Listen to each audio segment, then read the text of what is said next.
Well, hello there, and welcome to this episode of the Terri Cole Show. I'm so happy you're here. Today is actually going to be a special episode because one of you asked me to share my experience with being held up at gunpoint with my husband many years ago and how that impacted my life and how I recovered from it. And so this is a story of gun violence and recovery that I don't talk about that much because it was pretty traumatic, but I hope to share it with you. My hope and my intention would be that if you've experienced something traumatic, then maybe some of the ways that I healed would help you. So before we get into it, that was a heavy note to start on. If you happen to be new to this YouTube channel, well, hello and welcome. Please introduce yourself in the comments, say hello.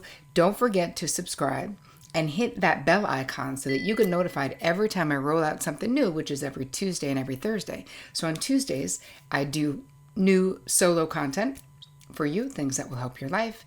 And on every Thursday, I roll out new interviews that I do with all kinds of people that you guys tell me that you're interested in learning from. So that's basically what we do on this YouTube channel, but I'm really happy that you're here. I say now we should kind of move it into today's content, which is going to be a little bit more like a story. In, I think it was 1998, maybe, I had just come back from this meeting that I was at, and we were in our backyard, and we had a friend in the car, and we were going to be driving that friend back to Manhattan. And I said to Vic, I have to go to the bathroom. So I ran into the house, and it was a pretty big house, and we had back decks, like a lower deck and then an upper deck. And as I was going to the bathroom, it was summer, the bathroom window was open, and I heard, while I was peeing, I heard Vic say my name in a way that was not regular for him.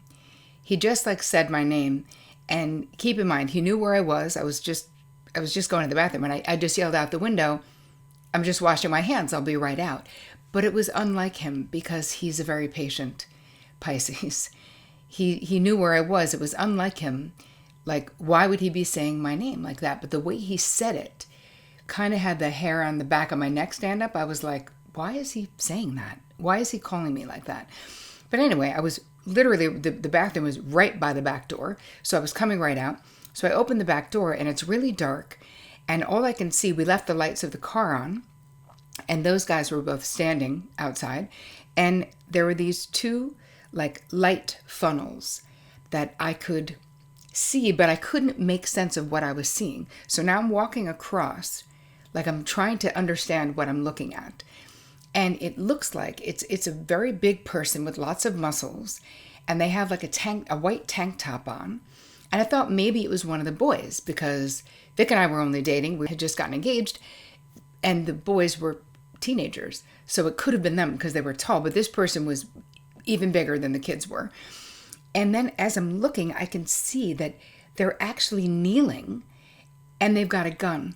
They're kneeling on Vic's back on the ground, and they have a gun to the back of his head. So now I understand. All I understand is that we're in grave danger and that I'm fucking terrified. That's basically what I understand.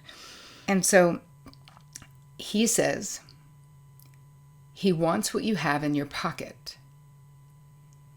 And I said, no problem. And I had cash in my pocket because I had just come from this, it was back in the 90s, these things were popular. It was kind of I think kind of a scam, but it was they called them money trees. It was investment groups where you put in money and then you brought in other people and they put in money. And then when it's your turn to get at the top of this thing, then you would get cashed out $6,000 or whatever it was. Listen, trust me, it was sketchy as shit. It wasn't illegal, but it was I was trying to make a quick buck doing it this way. And so that's where I had come from. I had left the meeting in Newark by myself and drove home. And obviously somebody had seen me get cashed out and followed me home, but I didn't know any of this at the time, of course. So I say, no problem. Now I'm afraid to even look at this person, but I'm continuing walking. I don't even know. What's happening for me is I'm floating above the scene. So it's where you just disassociate. It's how your mind protects you from the unthinkable happening, because that's what's happening right now. It's unthinkable. It's like I finally found Vic. We were barely together. We weren't even together a year, actually, when this happened. I never thought I wanted to get married. And I met Vic, fell madly, deeply in love. He was widowed. He had 3 young teenage, boys. I didn't care. He lived in Elizabeth, New Jersey. I didn't care. I was like, oh my God, my person, amazing. So here, what's going on in my mind as I'm watching this is like one wrong move and my entire life could change. One wrong move. And this guy could shoot Vic. He's literally holding a gun to the back of his head. So incredibly terrifying, traumatizing, obviously. But I did have this cash in my pocket. And I just continued walking towards this person saying, it's cool. It's all good. I got it. No, there's no problems. No problems, right? I just kept, I don't even know. I wasn't thinking, of course, at all. And then I handed the money off. And he jumped up, and we had a very long driveway. And he ran down the driveway and jumped in a car. So someone was waiting for him and left. So he didn't shoot Vic and didn't shoot me. What happened behind the scenes, from Vic's point of view, is this guy comes walking down the driveway. And Vic sees, it's almost like there's a red light on the gun, kind of, and the guy's sort of holding it a little bit upside down. Again, Vic thinks, just like I did, maybe it was one of the boys, maybe it was one of their friends, like, we don't know. Like, it could have been anybody, but you certainly wouldn't think, we didn't think it would be someone coming to rob us. And so Vic and the other guy that we were taking back to the city that night, he doesn't say anything, but they take out their wallets and throw it at him. Like, they grasped we were being robbed. They threw the wallets at the guy. And he's like, no, I don't want that. I want what she has. So now Vic is freaking out inside, being like, what does she have? And he didn't know what happened. I was alone at that meeting of that financial club. He didn't know that I had $6,000 in my pocket. How it really happened is that Vic was standing up, facing the back door, knowing that's where I'm coming out from. The guy has the gun in Vic's back initially, because I was like, how did he end up on the ground? And Vic doesn't know. He's like, maybe this guy's going to hurt you, rape you. I don't know. And so he tries wrestling the gun away from the gunman. And the guy says, do you want me to effing shoot you? And gets him on the ground. I mean, and keep in mind, listen, Vic is in fine shape. He's 6'1". This guy was massive and all muscles. And P.S., when I was looking to see who it might be, I looked and saw the tank top, but then when I looked up at the face, I realized this guy had a stocking on his face. That's when I disassociated, where I was like, oh yeah, nobody has any good intention with a stocking on their face. And it was so scary to see that, because you're like, oh, that is bad intention right there. So I couldn't even believe. Vic is a very nonviolent, mellow Pisces, as I said. So the fact that he tried wrestling the gun away from the gunman, I was so mad after the fact. He was like, Terri, I wasn't even thinking. I just was afraid that he was going to hurt you, Listen, it's very sweet, and this was just his nature to do it. But it was also terrifying. So anyway, we survived. We're in shock, basically. Call the police, and they're basically like, wait, so you're involved in why did you have that much money on you? I told the truth, because it wasn't illegal, what I had done. He was like, oh yeah, that stuff is so scammy. Like, there's no way we're going to find who did this, basically. So we didn't even pursue it. We were like, all right, forget it. Who cares? Like, let's just be grateful we survived it. Of course, I immediately disassociated myself with that group, was like, and I'm out, goodbye. But it was also painful. And here's the thing. It wasn't like Vic and I were alone in the house. Yes, we were driving that guy back to New York, but our youngest son was also in the house on the 3rd floor. Like, the what ifs that tortured me after this experience were incredible. How I had so much shame that, like, my greed brought danger to the people I love the most. That's what it felt like to me. So I had a lot to work out in therapy, but I couldn't do any of that until I worked out the actual trauma piece. So let's talk about trauma. When you have a traumatic experience like this, it's normal. You're going to have a traumatic reaction to a traumatic experience. But the normal amount of time, if it's not PTSD or PTSS, whichever, there's different names we're calling it now. Post-traumatic stress used to be disorder. Now we're calling it post-traumatic stress syndrome.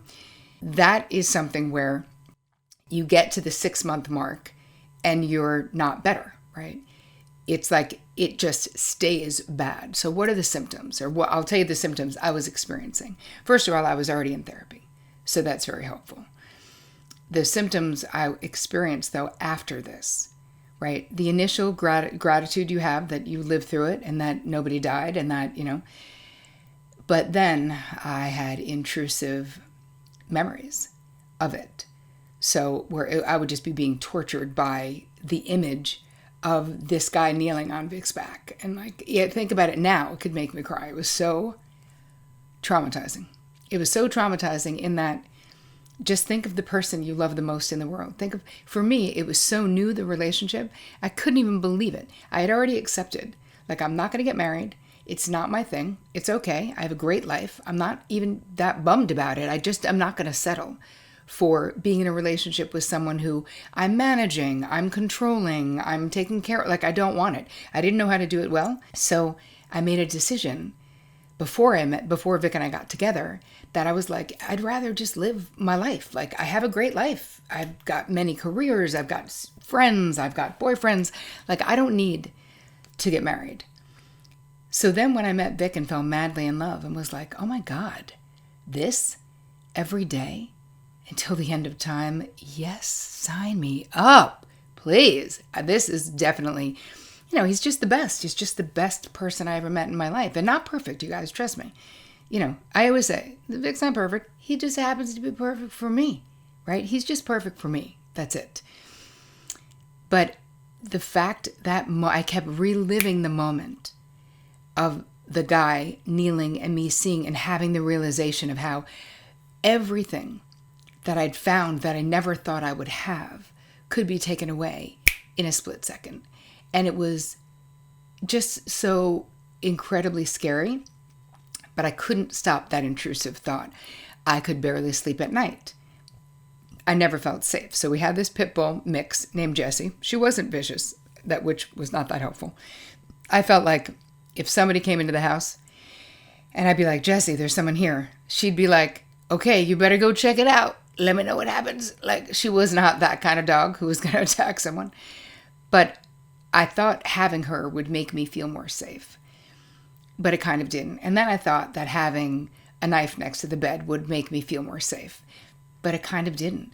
And then Vic had the entire house tricked out with this massive alarm system. There was a panic button behind the bed in the master bedroom where I could literally just hit a button and the police would come.